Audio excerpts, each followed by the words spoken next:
के कलम कलम के कलम कलम के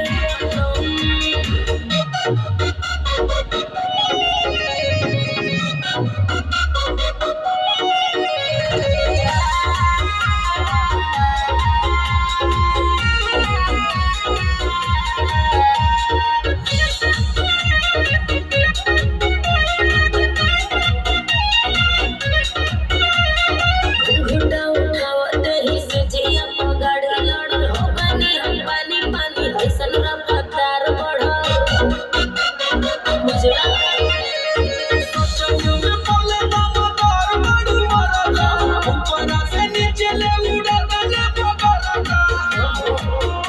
जब धैले कवारी मोर बढ़ावे करारी लसर फसर करे लागल देह साया साड़ी गरम रहे हाथे मुर्ग मसाला बलम के बलम बलम है बलम है बलम जैसे जैसे नरबद के कलम बलम के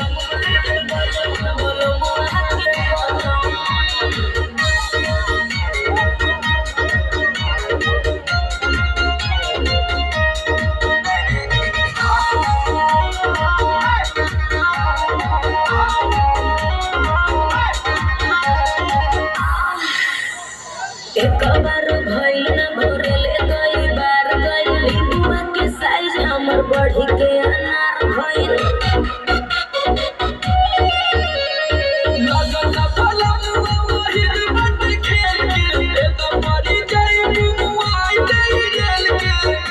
मरले बाले से छक्का समर अलग धक्का